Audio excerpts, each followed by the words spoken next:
வணக்கம் அன்பு நண்பர்களே, இன்றைய கேள்வி கண்டமல் நிகழ்ச்சிக்கு உங்கள் அனைவரும் அன்போடு வரவேற்கிறேன். தமிழக குற்றவியல் நிகழ்வு வரலாற்றில் ஒரு மிகப்பெரிய மாறாத அழியாத வடுவாக சுவாதி படுகொலை வழக்கு இருக்கிறது. இந்த படுகொலையை நிகழ்த்திய யார் என்பது மிகப்பெரிய கேள்விக்குறியாக இருந்திருக்கிறது.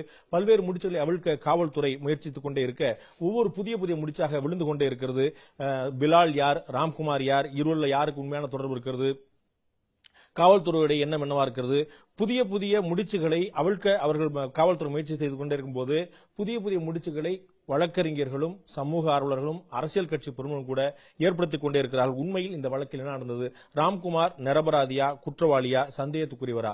வாருங்கள், இன்றைய கேள்வி கண்டல் நிகழ்ச்சியில் ராம்குமாருடைய வழக்கறிஞர் ஓய்வு பெற்ற மேஜிஸ்ட்ரேட்டாக இருந்த திரு ராமராஜ் அவர்கள் நம்மோடு இருக்கிறார். அவரிடம் கேட்பதற்கு நிறைய இருக்கின்றன. வாருங்கள், கேட்கலாம். வணக்கம். முதல்ல இந்த சுவாதி கொலை வழக்குக்குள்ள போறதுக்கு முன்னாடி சில விஷயங்கள் அடிப்படையில் உங்களை பத்தி தெரிஞ்சுக்கலாம்னு பாக்குறேன். ஏன்னா நீங்க மேஜிஸ்ட்ரேட்டா இருந்தீங்க, வழக்கறிஞரா இருக்கிறீங்க, ராம்குமாருடைய உறவினரா இருக்கீங்க, நண்பரா இருக்கீங்க, தெரிஞ்ச பல கருத்துக்கள் சொல்லப்படுறா. உண்மை எதுன்னு தெரிஞ்சுக்கலாம் பார்த்தேன். நீங்க ஒரு மேஜிஸ்ட்ரேட்டா இருந்திருக்கீங்க.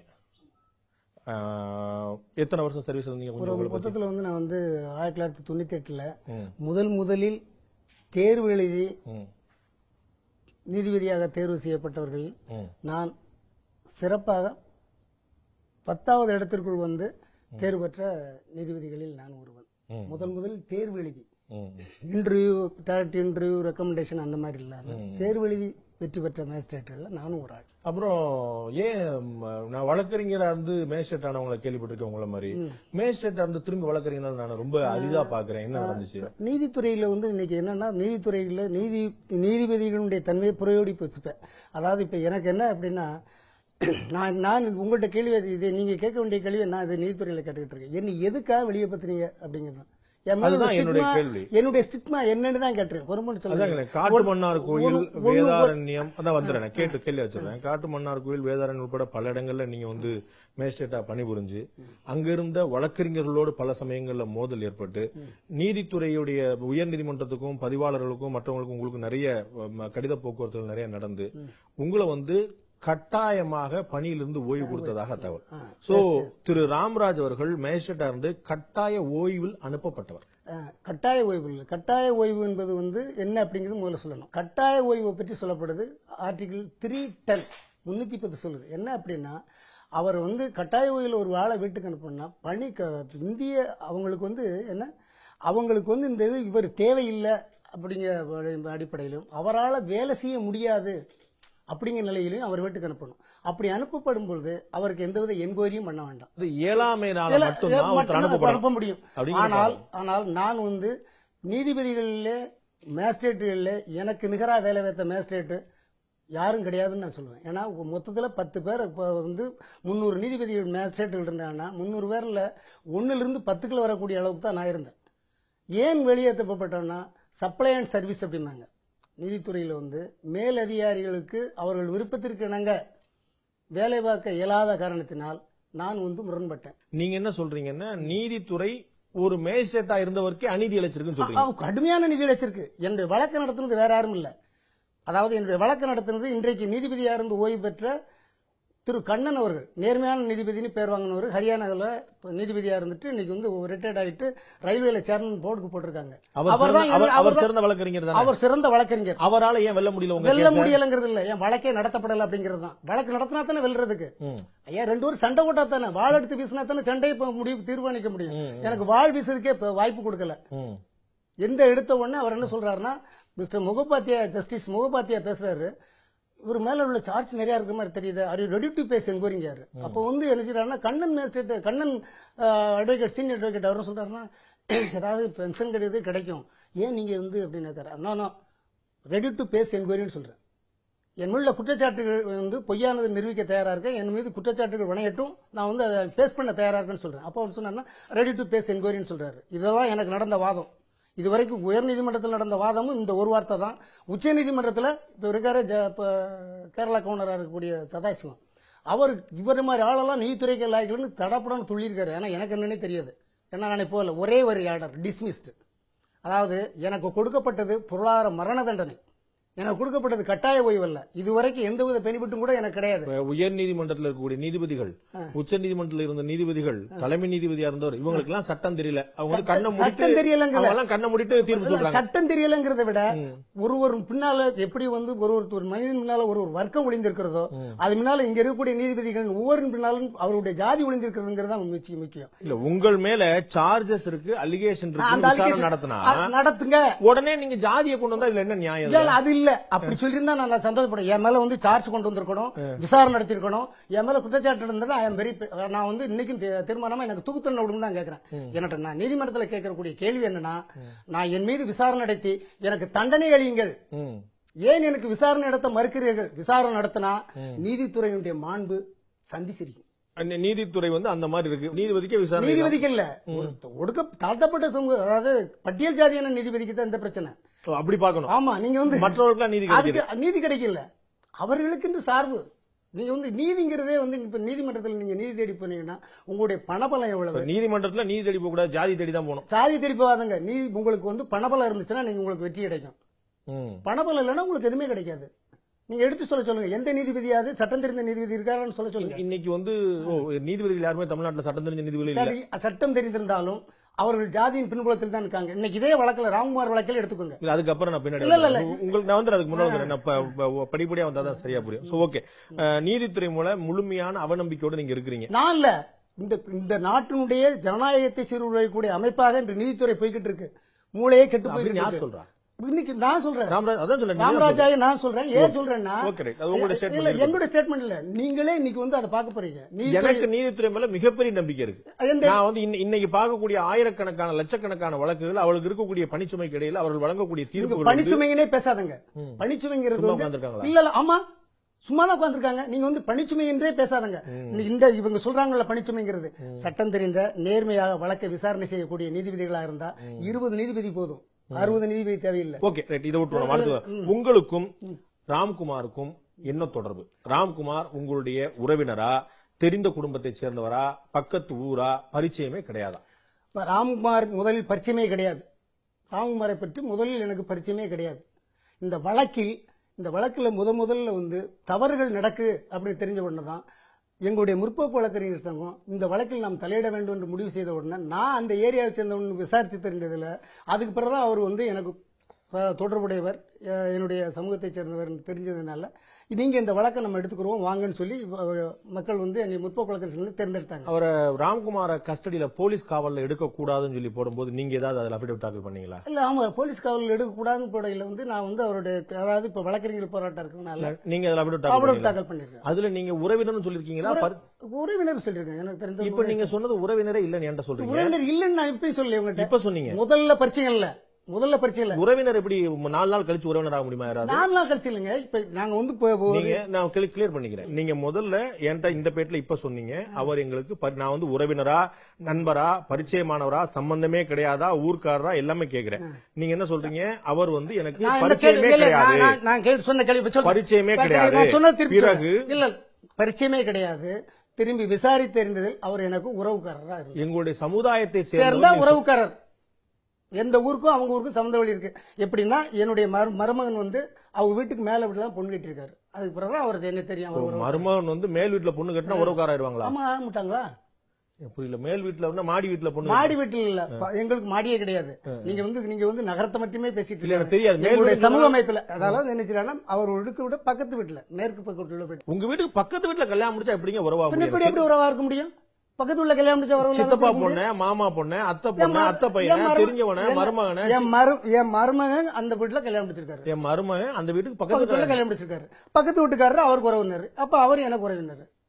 அப்படித்தானே? நீங்க கேட்க பக்கத்து வீட்டு தான் சொன்னீங்க. இப்ப பக்கத்து வீட்டுக்காரர் அவர் உறவினர், இப்ப புதுசா இன்னொரு உறவு. பக்கத்து வீட்டுக்காரர் அவங்களும் ஒன்னாத்தான். ஒரு கிராமத்துல, அந்த கிராமத்துல 300 வீடு இருக்குன்னா அந்த 300 வீட்டுக்காரர் ஒருவருக்கு ஒரு உறவினரா இருப்பாங்க. 300 வீட்டுக்காரர் ஒருவருக்கு கூட ஒரு உறவினரா இருப்பாங்க. அதே மாதிரி அந்த கிராமத்துல இருந்து அடுத்த கிராமத்துல இருக்காங்கன்னா இந்த கிராமத்துக்காரங்க எல்லாரும் சமந்த வழி அப்படிம்பாங்க. நீங்க உங்களுடைய கலாச்சாரம் பண்பாடை நீங்க வந்து இந்த கீழமையில் உள்ள தலித் கலாச்சார பண்பாட்டை பற்றி நீங்க கீழே இறங்கி பார்த்தீங்கன்னா உங்களுக்கு தெரியும். அட்வொகேட்ஸ்க்கான கோட் ஆஃப் கண்டக்ட் வந்து உறவினர்களுக்கு அப்பியர் ஆகக்கூடாதுன்னு சொல்லுதா? உறவினர், நெருங்கிய உறவினருக்கு, அதாவது தந்தை மகனுக்கு அப்பியர் ஆகக்கூடாது, மகனுக்கு இந்த மாதிரி அப்பியர் ஆகக்கூடாது. தவிர ஒரு சமூகத்தை சேர்ந்தவர் அதே சமூகத்தை சேர்ந்தவருக்கு அப்பேறக்கூடாதுன்னு சொல்லல. இல்ல இப்ப சமூகமே பிரச்சனை இல்ல.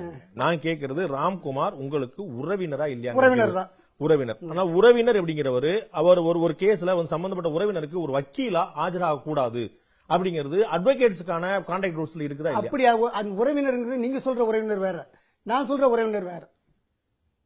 உறவினருங்கிறதுக்கு அதுக்காக எனக்கு இப்ப இந்த ஏரியாவில் அந்த ஊர்ல உள்ளவங்க எல்லாரும் உறவினர்னா அந்த ஊர்ல உள்ளவங்களுக்கு நான் பேராக முடியாம இருக்க முடியாது. நீங்க சொல்லக்கூடிய உறவும் சட்டம் சொல்லக்கூடிய உறவும் வேறா? வேறு. நான் சொல்லக்கூடிய உறவும் நீங்க சொல்றீங்களா, நீங்க சொல்லக்கூடிய சட்ட சம்பந்தமான உறவினர், அதாவது லீகல் ரைட்டுங்கிறது இந்த உறவுல இருந்து அவனுக்கு ஒரு ரைட் இருக்கு, லீகல் ரைட் இருக்குன்னு சொல்றீங்களா, அவர்களுக்காகத்தான் பேராகக்கூடாது. வேற உறவு என்பது வேற. நீங்க லீகல் ரைட் இல்லாத ஒரு உறவினர். இன்னைக்கு ஒரு 14 வழக்கறிஞர்கள் சேர்ந்த ஒரு குழு 17 வழக்கறிஞர்கள் சேர்ந்த குழு இந்த ராம்குமார் வழக்கை எதிர்கொள்ளும் சொல்லி போட்டு. ராம்குமார் ஒரு கொலை பண்ணதா ஒரு குற்றச்சாட்டு இருக்குது. அது உண்மையா இல்லையாங்க நம்ம பின்னாடி பேசுவோம். அவர் மேல ஒரு குற்றச்சாட்டு. ஆனா ஒரு தலித் என்பதற்காகவே மர்மமான முறையிலேயோ கொலை செய்யப்பட்டதாக சொல்லப்படக்கூடிய கோகுல்ராஜோ அல்லது உடுமலை சங்கரோ அந்த சம்பவங்கள் நடந்த போதெல்லாம் இந்த 17 வக்கீல்கள் எங்கே போனீர்கள்? அப்போது ஆஜராகாத வழக்கறிஞர்கள் இப்போது இந்த கொலை வழக்கில் ஆஜராக 17 வக்கீல்களும் இதே கோகுல்ராஜ் வழக்குக்காகவும் நாங்க கோகுல்ராஜ் வழக்கிலையும் பிரச்சனை கிளப்பிருக்கோம். போட்டிருக்கீங்களா? அப்படியே விட்டுப்படல.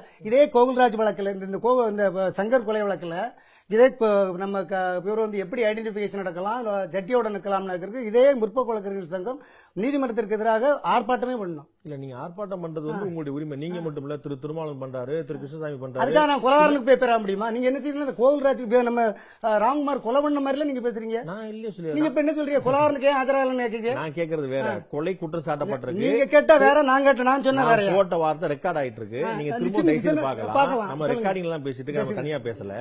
நான் சொன்னது அவர் கொலை செய்திருக்கிறாரா இல்லையா என்பதை பிறகு பேசுவோம் சொல்றேன். நான் சொல்றது இவர் குற்றம் சாட்டப்பட்டவர் ஒரு பக்கம் இருக்கட்டும். ஆனால் விக்டிமாக இருந்து பாதிக்கப்பட்டவராக இருக்கக்கூடிய 2 பேர், ஒன்னு கோகுல்ராஜ், இன்னொன்னு உடுமலை சங்கர், அவர்களுக்கு இந்த 17 பேர் நீங்க நீதிமன்றத்தில் இப்ப நீங்க மாதிரி ஒரு நீங்க இவ்வளவு முனைப்போட நீங்க செயல்பட்டீங்க. இந்த முனைப்பை நீங்க காட்டினீங்களான்னு காட்டணும். காட்டுறதுக்காக செஞ்சீங்கன்னு தெரிஞ்சுக்கலாமா? ஆர்ப்பாட்டம் நடத்தணும். நீதிமன்றம் அதுல தலையிடக்கூடாதுன்ட்டு கோகுல்ராஜ் நம்ம இவர் வழக்குல, கோகுல்ராஜ் வழக்கில் நம்ம சங்கர் கொலை வழக்குல இப்ப நம்ம மிஸ்டர் நாகமுத்து ஜட்ஜி பேசுனது தப்பு அப்படின்னு சொல்லி நாங்க ஆர்ப்பாட்டம் நடத்தினோம். சரி, அடுத்ததா நீங்க ராம்குமார அவர் கைது செய்யப்பட்ட பிறகு நேர்ல பாத்திருக்கீங்களா? 2 முறை சந்திச்சிருக்கோம். 2 முறை செஞ்சீங்க. 2 முறையும் புழல் சிறையில் சந்திச்சீங்க. புழல் சிறையில தான் சந்திச்சிருக்கோம். ஓகே. 2 முறை அவர் பேசினாரா பேசலையா, என்ன சொன்னாரு, எப்படி சொன்னாரு, அவர் இந்த கேஸ் பத்தி அவருடைய பார்வை என்னவா இருந்தது? 2 முறையும் பேசினாரு. இது சம்பந்தமா ஏன்னா நாங்க டிஃபென்ஸ் லாயரா இருக்கோம் அதுல. அதனால அவர் என்ன பேசினாருங்கிறத தெளிவா நாங்க இந்த இடத்துல நான் பகிர முடியாது உங்கள்கிட்ட. ஆனா ஒண்ணு மட்டும் சொன்னாரு, இந்த கொலையில எனக்கு தொடர்பு இல்ல. நீங்க இந்த இடத்துல பகிர முடியாது, அதற்கான காரணம் நாங்க டிஃபென்ஸ் லாயரா இருக்கோம் சொன்னீங்க. நீங்க இது வரைக்கும் எனக்கு தெரிஞ்சு குறைஞ்சபட்சம் ஒரு 7 பேட்டி கொடுத்திருக்கீங்க. வேற வேற வார இதழ்ல அங்கெல்லாம் கொடுக்க முடிஞ்சது, இங்க எப்படியா கொடுக்க முடியல எனக்கு தெரியல. உங்களுடைய உரிமை. ஒரு பேட்டியில ஐ கேன் ஷோ தட், ஒரு பேட்டியில நீங்க சொல்றீங்க ராம்குமார் பேசவே இல்ல. எப்பயும் பேசல. நான் சொல்றேன் பேசவே இல்லன்னு சொல்ல, நான் சொல்றேன் பேச இயலாத நிலையில் இருக்காரு சொல்றேன். ஒரு வார்த்தை சொல்லிதான் எனக்கு சரி. ராம்குமார் உங்களுடைய தொலைபேசி உரையாடல் எங்கள்கிட்ட இருக்கு. நீங்க தொலைபேசியில பேசினது, உங்களுடைய நண்பர்கிட்ட பேசினது, என்கிட்ட பேசினது, உங்களுடைய நண்பர்கிட்ட பேசின உரையாடல் இருக்கு. அதுல அவர் பேசுற நிலைமையிலே இல்ல, அவர் பேசவே இல்ல, ஒரு வார்த்தை கூட பேசல. நான் என்னப்பா ரொம்ப வலிக்குதா அப்படின்னு கேட்டேன், ரொம்ப பேச முடியலன்னு கேட்டேன். சுத்தி போலீஸ்காரங்க எல்லாம் இருந்தாங்க, அதனால அவரால் பேசவே முடியல. அவர் நான் பாத்துக்கிறப்பா, நீ வருத்தப்படாம கவலைப்படாம இரு, நீ நேர்மையா இருந்து மட்டும் நான் சொன்னேன். அவர் சரின்னு சொல்லி தலையை குனிஞ்சுக்கிட்டாரு அப்படின்னு சொல்லி சொல்றீங்க. அவர் நான் செய்தேனோ செய்தலனோ ஆமானோ இல்லனோ சொல்லல. ஒரு தொலைபேசி உரையாடல்ல திரு ராமராஜ், இன்னொரு இடத்துல திரு ராமராஜ் பேட்டி கொடுக்கிறார். சிறை அதிகாரிகள் அருகில் இருந்தாலும் அதை பற்றி கவலைப்படாத ராம்குமார், நிறைய சொல்ல வேண்டியிருக்கிறது சார். ஒரு வருடத்திற்கு முன்பே சுவாதி எனக்கு தெரியும், பேஸ்புக் மூலமா தான் இருவரும் பேசி வந்தோம், சேட்டிங்கில் நிறைய பேசுவார் அப்படின்னு நீங்க பெருசா பேசிட்டே போறீங்க. அப்படி நான் பேசவே இல்லை. அப்படி நான் இந்த பேட்டியும் அளிக்கவில்லை. அது தவறானது இருக்கு. எந்த பேட்டி நீங்க நிரூபிச்சா நான் இந்த வழக்கில் இருந்தேன், இன்னுமே நான் வழக்கறிஞர் தொழிலே செய்யல, வெளியே வந்துடுறேன். ராம்குமார் பேசினதா நீங்க பேட்டியா? ராம்குமார் பேசினதா பேட்டி கொடுத்திருக்கேன், இப்படி பேசியதா பேட்டி கொடுக்கல. நான் சிறை அதிகாரிகள் அருகில் இருந்தாலும் அதை பற்றி கவலைப்படாத ராம்குமார், நிறைய சொல்ல வேண்டியிருக்கு சார். ஒரு இப்படி நான் பேட்டி கொடுக்கவே இல்லை. எப்ப நான் அந்த பேட்டிகளுக்கு எல்லாத்தையும் நான் ரெக்கார்ட் பண்ணி வச்சுட்டு தான் நான் பேசுறேன்.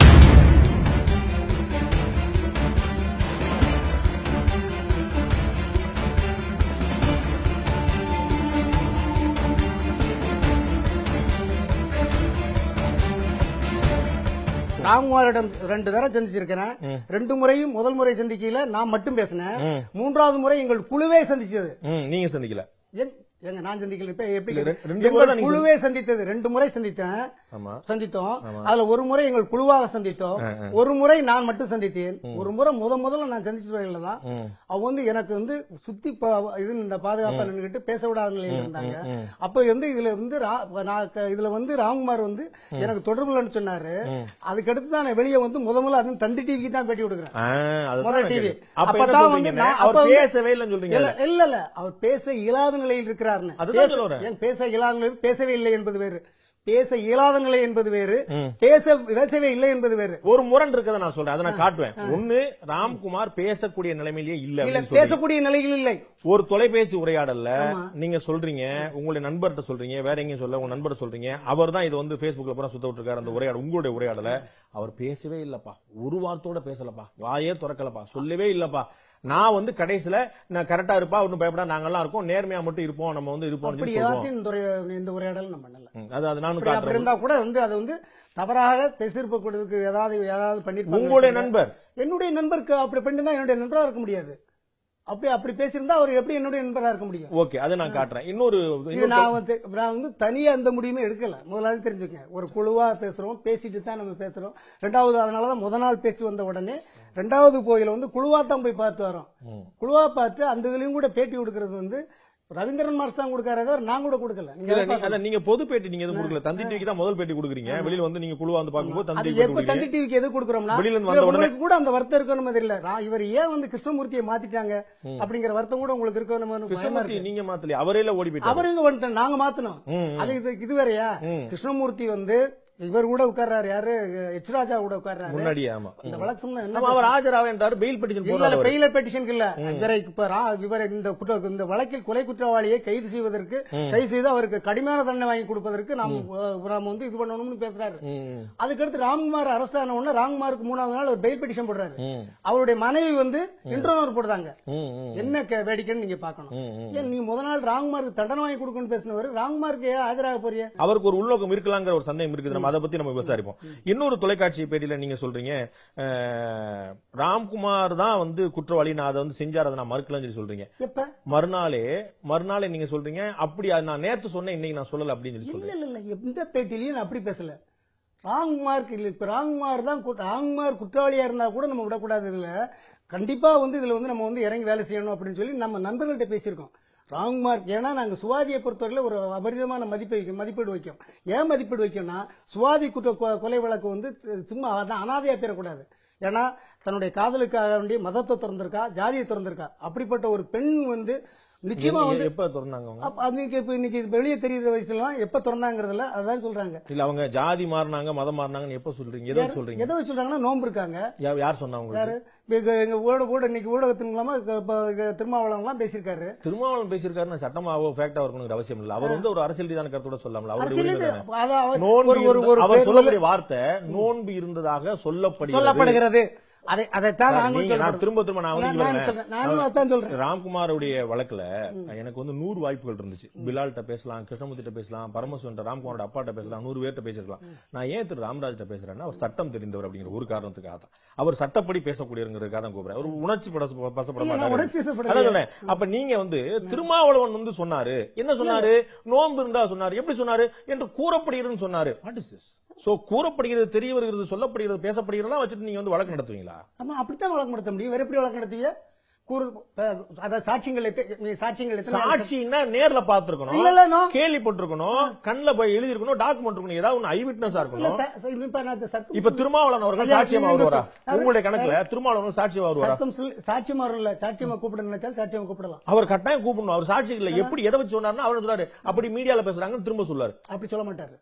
அவருக்கு ஒரு வெகுஜன தலைவர் சும்மா மொட்டையா வந்து பேச மாட்டாரு. அவருக்கு ஏதாவது சில ஆதாரங்கள் இல்லாம பேசுறதுக்கு வாய்ப்புகளே கிடையாது. அப்ப நீங்க இந்த மாதிரி ஆதாரங்கள் இருக்கான்னு கேட்டுவாங்க. அது உங்களுக்கு எவ்வளவு யூஸ்ஃபுல்லா இருக்கும் உங்களுக்கு?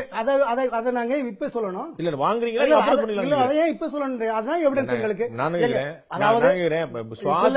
சுவாதி மதம் மாறியதாக உங்கள்ட்ட ஏதாவது ஆதாரம் இருக்கா? திருமாவளவன் பேசியிருக்காரு, சூறப்படுகிறேன்னு சொல்லி பேச. இல்ல ஆதாரம் இருக்கா இல்லையா என்பதை நாங்கள் நிரூபிப்போம். அதாவது சாட்சியங்கள்ல பல வகையான சாட்சியங்கள் உண்டு.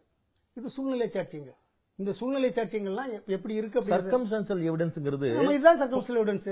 சர்க்கம்ஸ்டன்ஷியல் எவிடன்ஸ்ங்கிறது என்னது? திருமாவளவன் அவர்கள் மதம் மாறினதா சொல்றாங்க, நோன்பு இருந்ததா சொல்றாங்க அப்படின்னு சொல்லி சொல்றது. அவர் எங்க சொல்றாங்க அவர்கிட்ட கேட்டோம்னா அவர் வந்து வேற ஏதாவது மேற்கோள் தான் கேட்ட போறாங்க. ஆமா, அப்ப இது வந்து ரெஃபரன்ஸா ஒரு எடுக்க முடியுமா? எடுக்கலாம். அங்க இருந்து ஆரம்பிக்கணும். சரி, ஓகே. அங்க இருந்து ஆரம்பிக்க முடியும். சரி, ஓகே. நீங்க வந்து ஒரு எவிடன்ஸ் நீங்க வந்து வழக்கு விசாரணையை ஒருதலை பட்சமாகவும் ஒரு குறிப்பிட்ட புள்ளியை நோக்கி மட்டும்தான் நகர்றதை தவிர உண்மை குற்றவாளியை கண்டுபிடிக்கின்ற நோக்கத்தோடு இந்த வழக்கு இந்த வழக்குல தொடர்பு இல்ல அப்படிங்கறத எதை வச்சு நீங்க சொல்றீங்க? முதல்ல நீங்க பாக்கணும், ராம்குமார் வந்து இங்க இருந்து ஊர்ல போய் ஆடு மேய்ச்சிட்டு இருக்காரு. ராம்குமார 2 நாளா வாட்ச் பண்ணதா சொல்றாங்க. 2 நாளா ஆடு மேய்ச்சிட்டு இருக்கிற வாட்ச் பண்ணதா சொல்றாங்க. யார் சொன்னா அப்படி? யாரு?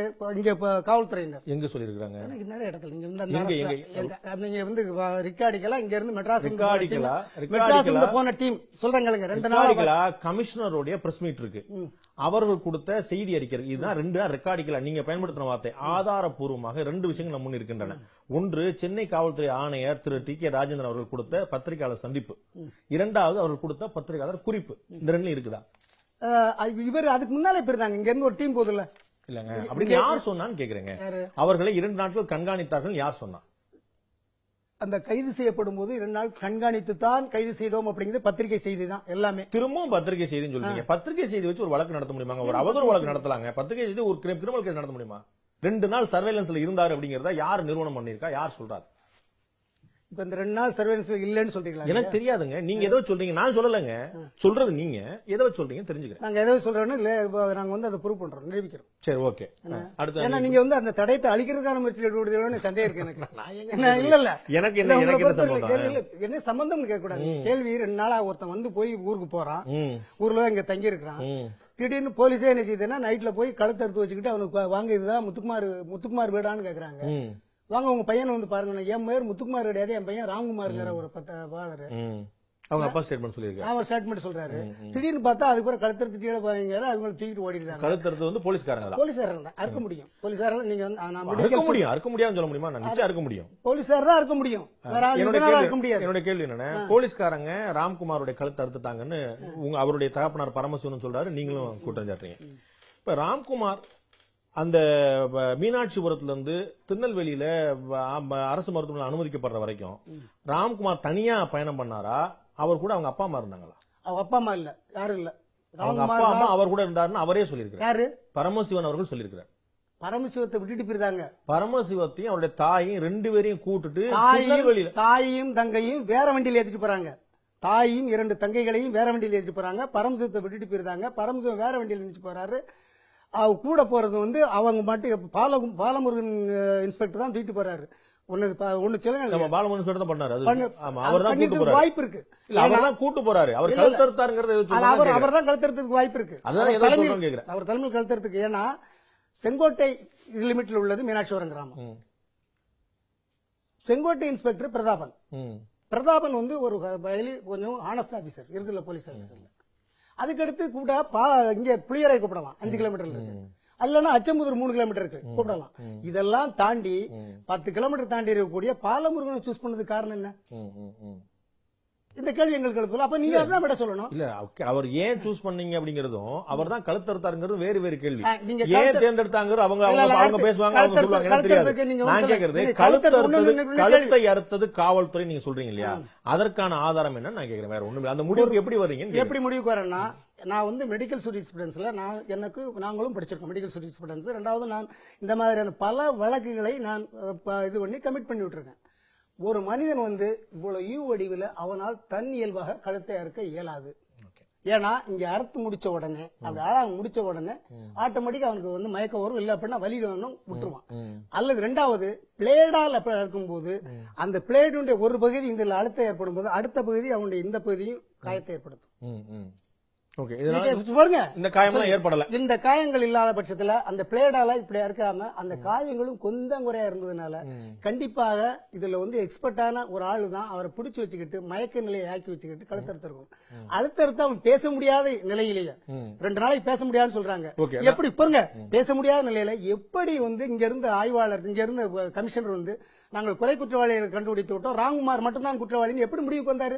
இவங்க விசாரணை நடத்திருக்காங்க. எங்க விசாரணை? நீங்க வந்து விசாரணை நடத்தினீங்கன்னா அந்த விசாரணை சரி வேண்டாம், நீ வேண்டாம், இது முடிச்சு வந்துறேன், கழுத்தர மட்டும் முடிச்சு வந்துறேன். திருநெல்வேலியில ஒரு நீதிபதி பார்த்தாரு திரு ராம்குமார், சென்னையில ஒரு நீதிபதி பார்த்தாரு திரு ராம்குமார். 2 நீதிபதிகள் யார்ட்டையாவது என்னை காவல்துறை கழுத்தை எடுத்து விட்டதுன்னு சொன்னாரா? நீங்க அவர் பேசவே இல்ல, அதாங்க பிரச்சனை. அவர் பேசாம தான் இவர் வந்து மேஜிஸ்ட்ரேட் வந்து நீங்க 2 நாட்கள் பேச இயலாதுன்னு டாக்டர் சொல்றாங்க. இல்லங்க, மேஜிஸ்ட்ரேட் ரெக்கார்ட் பண்ணி அவர் ரிமாண்ட் கொடுக்குறாரு இல்லையா, அப்ப வந்து அவர் வந்து இவருக்கு பேச வரல, நானா யூகிச்சு கேட்டு எழுதிட்டேன்னு இருக்காரு. இல்ல அப்ப எழுத அவர் வந்து அப்படி எழுதிருக்கணும். ஆனா அவர் எழுதல. நீதிபதிகளா தான் 2 நீதிபதி இருந்தாங்க இங்கே வந்து அவர் காவல் அடைப்புக்கு சொன்ன ஒரு நீதிபதி, இன்னொரு சங்கர் என்ற சைதாப்பேட்டை நீதிபதி. சங்கர் என்ற சைதாப்பேட்டை நீதிபதி ஜுடிஷியல் மைண்ட் அப்ளை பண்ணவே இல்லை. ஆனா அதே வந்து இங்க இருக்க கோபிநாத் வந்து ஜுடிஷியல் மைண்ட் அப்ளை பண்ணாரு. அப்ளை பண்ணி என்ன பண்ணாரு? அப்ளை பண்ணி தான் அவர் வந்து அவருக்கு காவல் அடைப்பு கொடுத்தாரு. அதாங்க அவர்கிட்ட சொல்லப்பட்டது. யாரையாவது நான் சொன்னேன், சங்கர், நீங்க வந்து தென்காசியில இருக்க நீதிபதி 3 நீதிகளை அவர் கடந்திருக்கிறார். 3 நீதிகள் யாராவது ஒருத்தட்ட ராம்குமார் வந்து என்னை காவல்துறை கழுத்து பேசவே இல்லை. ஆனால் வாக்குமூலம் பெறப்பட்டதாக வாக்குமூலம் பதிவு செய்யப்பட்டிருக்கிறது. அவர் பேசவே இல்லை. சரி, ஓகே. இவர் 24ஆம் தேதி இதெல்லாம் வந்து நாங்க வந்து வழக்கு விசாரணையில் அந்த நீதிபதிகளையும் எழுப்போம். தகப்பனார் திரு பரமசிவன் அவர்கள் என்னுடைய மகனை வந்து காவல்துறை கழுத்து அறுத்துட்டாங்கன்னு ஜூலை 17 அல்லது 19 தான் இவர் வந்து புகார் கொடுக்கும். 19 நாள் தாமதம் எதுக்குன்னு கேட்க. தாமதம் வந்து அதுக்கு அந்த தாமதம் ஏன்னா காவல்துறை என்று பயந்து இருக்கும். திரு பரமசிவன் வந்து காவல்துறை பயந்து போயிருக்காங்க. சாமானியர்கள் வந்து 1 மாசம் கழிச்சு புகார் கொடுக்காங்களே, 1 வருஷம் கழிச்சு புகார் கொடுக்குறாங்க. ஒரு அதெல்லாம் உண்மைதான். ஒரு போலீஸ் ஸ்டேஷன்ல வந்து புகார் கொடுக்கறதுக்கு பயந்து கிடக்கக்கூடிய திரு பரமசிவன் அவர்கள் தமிழ்நாட்டில் இருக்கக்கூடிய எல்லா மீடியாவுக்கும் பேட்டி கொடுத்தாரு. தனி மைக்கில் கொடுத்தாரு, மொத்தமா மைக்கில் கொடுத்தாரு, பிரஸ் மீட்டா கொடுத்தாரு, தனியா கொடுத்தாரு. அப்ப அவருக்கு காவல்துறை என்ன செய்வாங்களோங்கிற பயம் இல்லையா? அப்ப நான் போய் போனா பிறகு நான் போய் அவரை தைரியம் கொடுத்து அதுக்கு நான் சொல்றேன் 2வது நாளே சொல்றேன். 2வது நாள் கிடையாது. இல்ல, நான் கைது பண்ணி ராயப்பேட்டை மருத்துவமனையில ராம்குமார் அவர்கள் இருக்கும்போது அவருடைய தகப்பனார் திரு பரமசிவன் அவர்கள் தென்காசியில பேட்டி கொடுக்கிறார். அவருடைய சொந்த ஊர்ல மீனாட்சிபுரத்துல பேட்டி கொடுக்கிறார். எல்லா ஊடகங்களும் பேட்டி கொடுக்கிறார், தனித்தனியா பேட்டி கொடுக்கிறார். அவனுக்கு இந்த பழக்கு சம்பந்தம் இல்லைன்னு பேட்டி கொடுத்தாரு. ஆமா, அப்ப அந்த அச்சம் வரலையா? காவல்துறை அறுத்துட்டாங்கன்னு சொல்றாங்க. என் பையன் செஞ்சிருக்க மாட்டான், என் பையன் செஞ்சிருக்க மாட்டான், என் பையன் கழுத்திருக்க மாட்டான், காவல்துறை செஞ்சிருக்காங்கன்னு சொல்லி சொல்றாரு. ஆமா, அப்ப மீடியாட்ட பேசும்போது அவருக்கு அச்சம் இல்ல, போலீஸ் ஸ்டேஷன்ல போய் ஒரு புகார் கொடுக்க. போலீஸ் ஸ்டேஷன்ல சும்மா போய் புகார் கொடுத்துருவீங்களா? இதே ராம்குமாருடைய தந்தையாரை பற்றி எல்லாம் பேசிட்டு இருக்கீங்க. இந்த சுவாதினுடைய தாப்பனாரை பற்றி ஒரு வார்த்தை சொல்லுங்களேன். ஏன் இந்த சுவாதின் தாப்பனார் எந்த கேள்வியுமே கேட்க மாட்டேங்க? வந்தா கட்டாயம் கேட்பாங்க.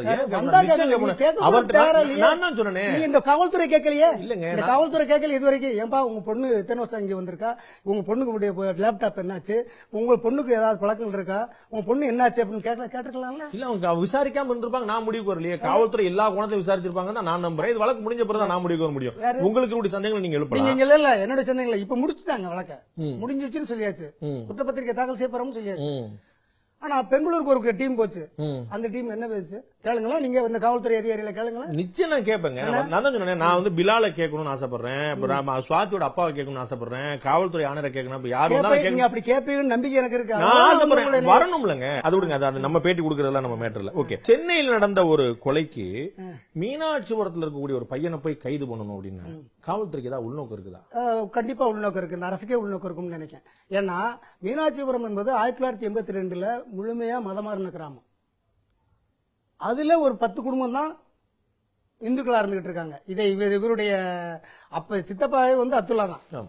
என்ன அந்த அடிப்படையில வந்து ஒரு சென்சிட்டிவான பிரச்சனையா அதை கிரியேட் பண்ணணும் அப்படிங்கிற நோக்கத்துலதான் நிச்சயமா வந்து மீனாட்சிபுரத்தை தேர்ந்தெடுத்திருப்பார்களோ என்ற சந்தேகங்களுக்கு ஏற்படுது. அப்படின்னா இன்னும் ரொம்ப ஈஸியான டார்கெட்டா பிலால் இருந்தா. அப்படியே சென்னை பையன், கூட வேலை பார்த்தவர், தொடர்புல இருந்தவர், நல்ல நாள் பழக்கத்தில் இருந்தவர், அவரை பிடிச்சி கேஸ ஈஸியா முடிச்சிருக்கலாம். அவர் ஒரு கோடீஸ்வரங்க. நீங்க வந்து இதே வந்து ஒய்ஜி மகேந்திரன் சொல்றாரு, பிலால் மாலிக் முதல்ல சொல்றாரு. அந்த பிலால் மாலிக் அந்த ஒய்ஜி மகேந்திரன் கேள்வி கேட்கல, இது மற்ற ஆள் யாரோ ஒரு ஆள் பகிர்ந்தாளுங்க. அந்த யாரோ ஒரு ஆள் இவருக்கு தெரியாத ஒய்ஜி மகேந்திரன் சொன்னது வந்து ஒரு பொறுப்பு இல்லாத விஷயங்கிறது அவரே ஏத்துக்கிட்டார், அவரே மன்னிப்பு கேட்கிறார். அது வந்து ஒரு தவறான விஷயம். அது நம்ம அவர் வழக்கு சம்பந்தப்பட்டவர் இல்ல. நான் பேசுறது வழக்கு சம்பந்தப்பட்டவர். இந்த வழக்குல நாங்கெல்லாம் ஏன் ஆஜரானோம்னா, ஆஜராத காரணம் வந்து Krishnamurthy and YG Mahendran statement தான் எங்களை வந்து இந்த வழக்குல உள்ள போச்சு. அவங்க 2 பேருமே வழக்கு சம்பந்தம் இல்லாத அவர்கள் தான் சம்பந்தமானவர்கள். இப்பயும் நான் சொல்றேன், அவர்கள் தான் சம்பந்தமானவர்கள். ஒரு பொறுப்பற்ற தன்மையில பேசுவது என்பது எப்படி உங்களுக்கு இந்த தகவல் கிடைத்ததுன்னு போலீசார் விசாரிக்க வேண்டாமா? அதையும் தாண்டி ஒரு பொறுப்பற்ற தன்மையில் ஒரு வழக்கறிஞர் பேசுறாரு, பிலாலுடைய வழக்கறிஞர் பூலேந்தி. பூலேந்தி என்ன பேசுறாரு அப்படின்னா, ராம்குமார் தான் கொலைவாளி என்பதற்கு எங்களிடம் போதிய ஆதாரங்கள் இருக்கிறதுன்னு. ஒரு சின்ன ஆதாரத்தை சொல்லுங்க. காசு வாங்கிட்டு வக்கீல்னா வக்கீலா இருக்கணும். வக்கீல் வந்து உடனே வந்து தன்னுடைய கட்சிக்காரர்கள் நீங்க வந்து நான் கேட்ட 15 கேள்விக்கு வந்து நாங்க இப்ப சொல்ல முடியாது, நாங்க டிஃபென்ஸ்ல நாங்க அப்ப சொல்லுவோம், நீங்க சொல்லிட்டீங்க. அது மாதிரி அவர் நீதிமன்றம் சொல்லுவாரு. நீதிமன்றத்தில் அப்ப இல்ல, குற்றஞ்சாட்டுவது என்பது வேறு, நாங்க டிஃபென்ஸ் பேசுறது வேற. நான் டிஃபென்ஸ் தான் வந்து உங்கள்ட்ட மறைச்சனே தவிர எங்களுடைய வந்து எங்களுடைய இதை வந்து தெளிந்த புத்தமா தான் விட்டோம். உடனே நான் தான் போனேன், ராம்குமாரை சந்திச்சேன், அவன்கிட்ட இருக்கக்கூடிய அவனோட பாஸ்வேர்ட் ஐடியா வாங்கிட்டு வந்தேன். உடனே ராம்குமாரோட பேஸ்புக் ஓபன் பண்ணோம்ல, ஓபன் பண்ணி வேற ஒரு வீடியோ போட்டு அதை வந்து வெளியிட்டு நாங்க வந்து ராம்குமாருடைய கேள்விகள் என்ன, அந்த கேள்விகளுக்கு பதில் சொல்லுங்க. அவருடைய பேஸ்புக் ஓபன் பண்ண வேண்டிய அவசியம் என்ன? ராம்குமாருடைய பேஸ்புக் ராம்குமாருக்கும் சுவாதிக்கும் தொடர்பு இருக்கிறதாக பேஸ்புக்ல தான் கான்டாக்ட் சொல்றீங்க. நீங்க சொல்றீங்களா மத்தவங்க சொல்றாங்க? மத்தவங்க சொன்னது. முதல்ல வந்து ராம்குமாருக்கும் சுவாதிக்கும் பரிச்சயம் இருக்கா இல்லையா? பரிச்சயமே கிடையாது. ராம்குமார் யாருன்னு சுவாதி யாருன்னு தெரியறதுக்கு ராம்குமாருக்கு வாய்ப்பே கிடையாது, சுவாதிக்கும் தெரிஞ்சிருக்கிறதுக்கு வாய்ப்பு கிடையாது, ராம்குமாருக்கு வாய்ப்பு கிடையாது. அது நிரூபிப்போம். ராம்குமாருக்கு சுவாதி யாருன்னு தெரியாது. சுவாதிக்கு ராம்குமார் தெரியாது, அது நமக்கு தெரியாது. சுவாதி இல்ல, ராம்குமாருக்கு தெரியாது. அவங்க ரெண்டு பேரும் பேஸ்புக்ல பரிச்சயமானவங்க இல்ல, எதுலயுமே பரிச்சயமானவங்க இல்ல. ஓகே. அவர் வந்து புட்டப் கேஸ்ல செய்யப்பட்டிருக்கிறார்.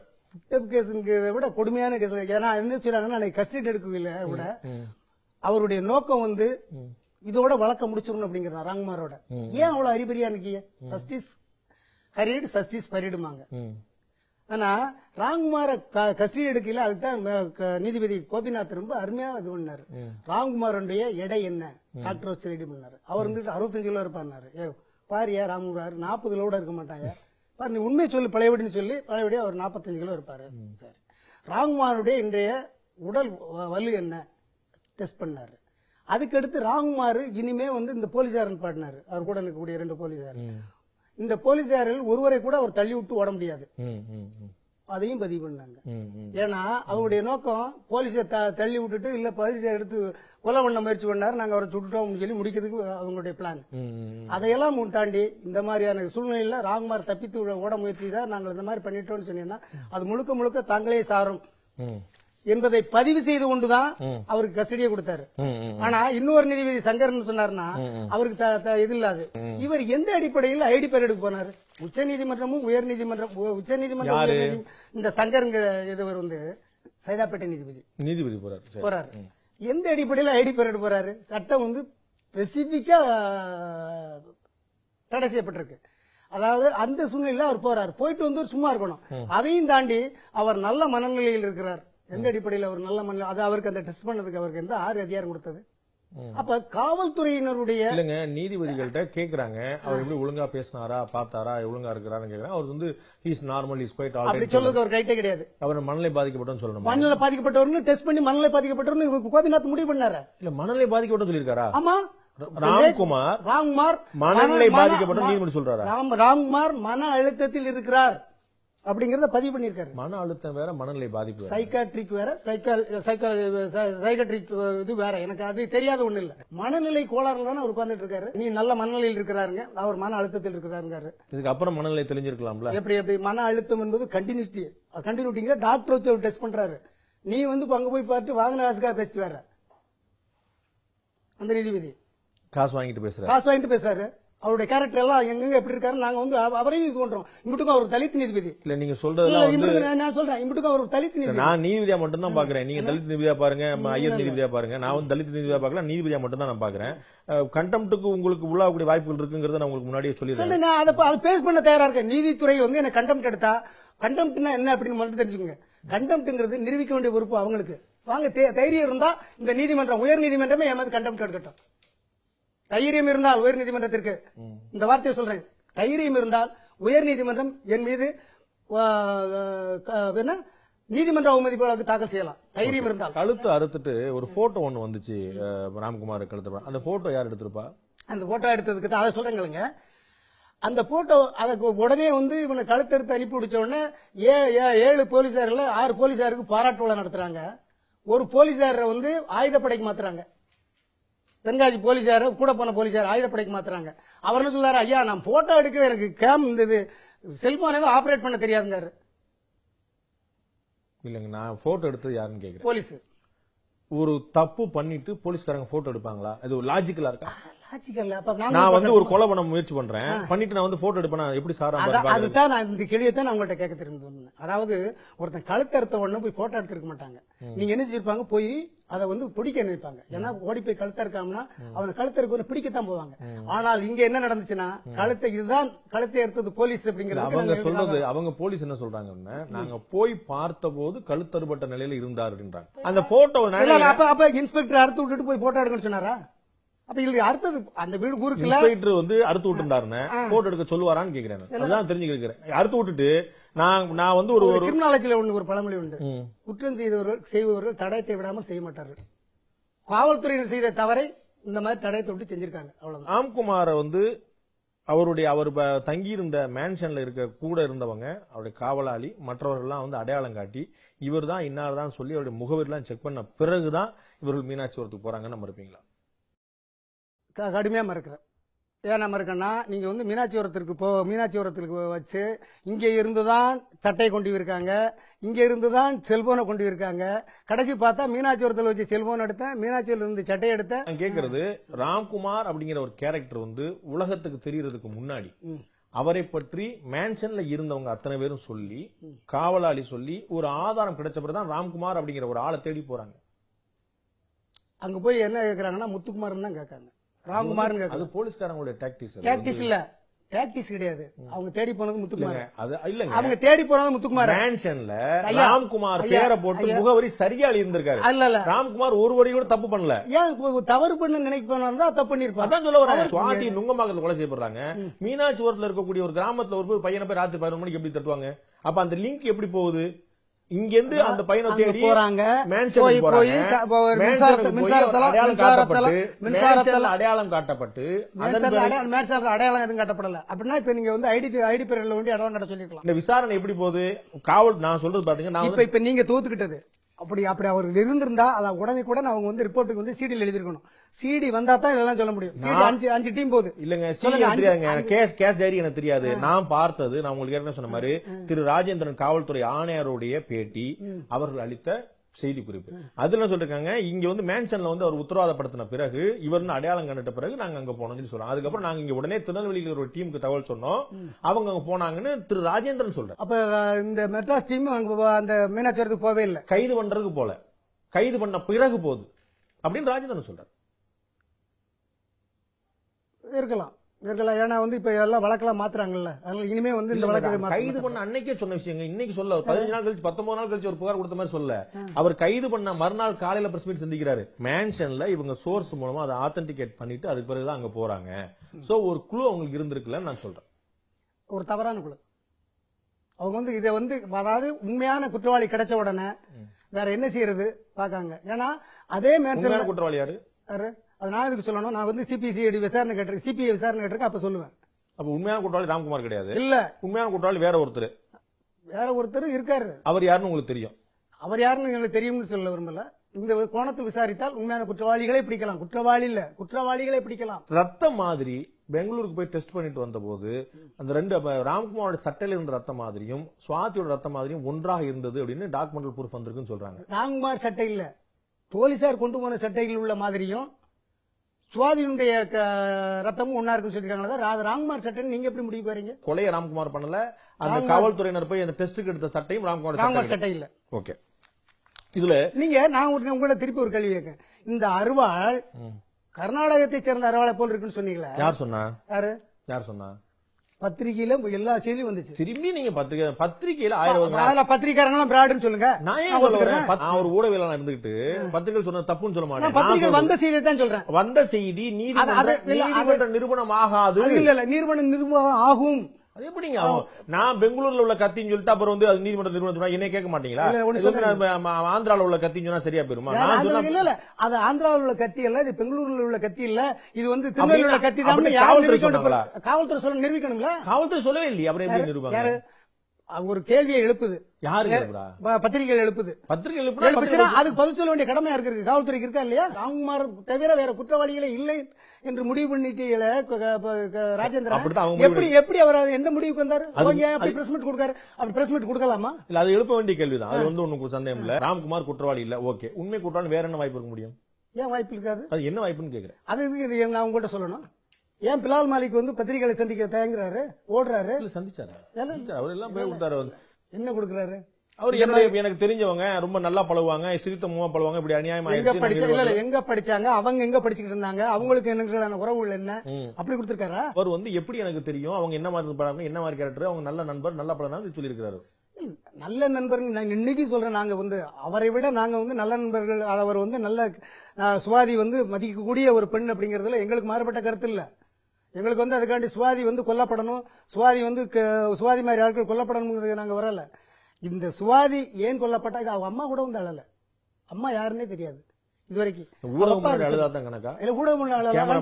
ஏங்க அவங்க அப்பா எப்படி இருக்காரு நீங்க பாருங்க. அந்த இதுல டிவி எடுக்கல, அந்த பணம் கிடைக்கல, அவர் வந்து நிக்கிற கையை ஓட்டிக்கிட்டு ஸ்டைலா நிக்கிறாரு. அவ சித்தப்பா போய் போட்டோ ஒரு ஸ்டில் மட்டும் எடுத்தீங்கன்னா யாருமே ஒரு திமிரா நிக்கிற மாதிரி தான் தெரியும். இல்ல ஸ்டில் எடுக்கல, அது வீடியோ. அந்த வீடியோல இருந்து எடுக்கப்பட்ட ஸ்டில் அது. நீங்க சொல்ல நானும் பாத்துக்கிறேன். நீங்க சொல்லக்கூடிய பேண்ட்ல பாக்கெட்ல கை வச்சு சிரிக்கிற மாதிரி இருக்கக்கூடியது வந்து வீடியோ காட்சி அல்ல.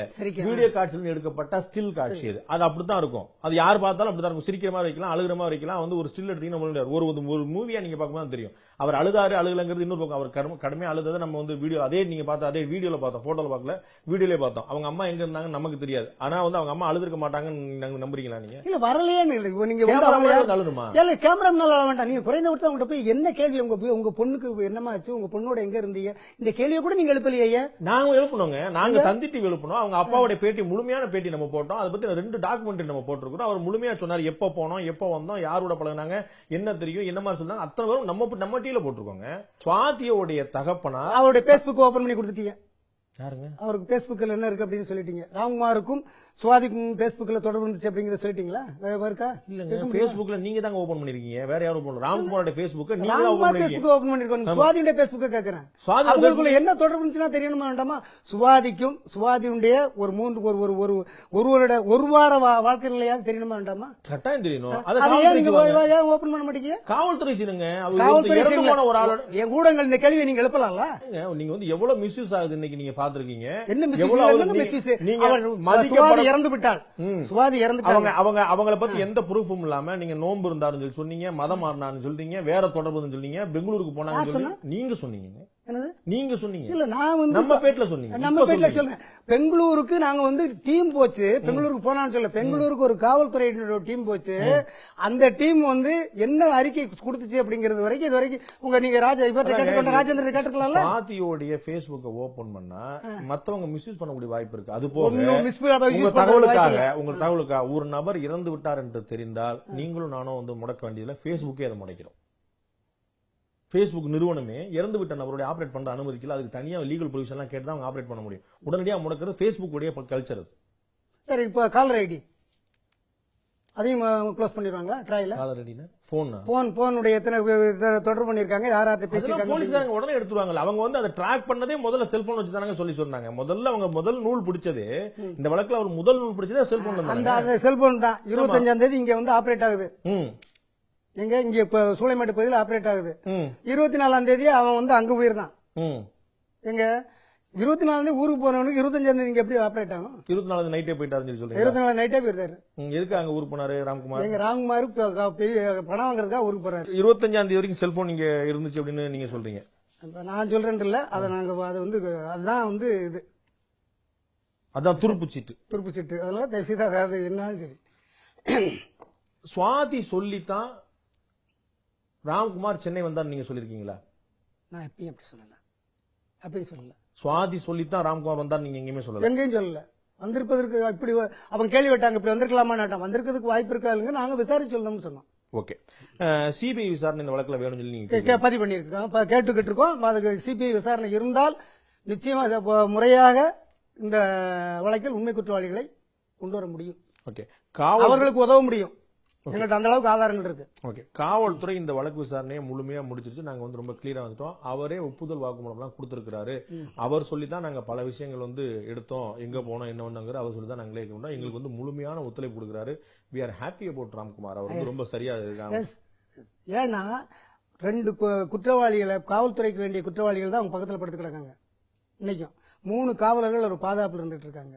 ஒண்ணுக்கு போனாலும் அவர் நீங்க வெளியே நீங்க வந்து காவல்துறையுடைய கண்காணிப்பில் இருக்காரு. அவரு இப்ப நீதிமன்ற காவல் இல்ல, சட்டம் நீதிமன்ற காவல்னு சொல்லுவதே தவிர அதற்கு முரணாக ராம்குமார் சட்டத்திற்கு முரணாக காவல் அடைப்பு செய்யப்பட்டு வைக்கப்பட்டிருக்காரு. போலீஸ்காரங்க ஜெயிலுக்குள்ள படுத்து கிடக்காங்க. லா அண்ட் ஆர்டர் போலீஸ்காரங்களா? லா அண்ட் ஆர்டர் போலீஸ்காரங்க, காவல்துறை போலீஸ்காரங்க, ஆயுதப்பட போலீஸ்காரங்க, காவல்துறை போலீஸ்காரங்க, சிறைத்துறை காவலர்கள் தான் இருக்கணும். காவல்துறை போலீஸ்காரங்க படுத்து கிடக்காங்க. அது உங்க பத்திரிகையில செய்தியா வந்துச்சு. அது அவங்கள்ட்ட போய் நான் கேட்டவே செஞ்சேன். திரும்பி பத்திரிகையில தான் செய்தியா வந்திருக்கு. நான் கன்ஃபார்ம் பண்ணேன். உண்மை நீங்க உறுதிப்படுத்தீங்க. சிபிஐ விசாரணை வந்தால் இதுல வந்து ஒரு நியாயம் கிடைக்கும் நீங்க நினைக்கிறீங்க? கொஞ்சம் அவளுக்கு எழுந்திருந்தால் உண்மை குற்றவாளிகள் ஏதாவது வருவாங்க, அல்லது ராம்குமார் குற்றவாளி இல்லைன்னா விட்டு போவாங்க. சிபிஐ மேல உங்களுக்கு அந்த நம்பிக்கை இருக்குது? குறைந்தபட்ச நம்பிக்கை. மேலும் வந்து இந்த வழக்கை வந்து இந்த தமிழ்நாடு நீதிமன்றங்களுக்கு நடத்தினா நிச்சயமா நியாயம் கிடைக்காது. அது வேற. வெளிமாநிலத்துக்கு மாத்தணும். ஓகே, சிபிஐக்கு மாற்றணும் அப்படின்னா வெளிமாநிலத்துக்கு மாற்றணும். நீங்க வந்து ஏதாவது வழக்கு தொடர்ந்துருக்கீங்களா? இனிமே தான் தொடரப்போறோம்.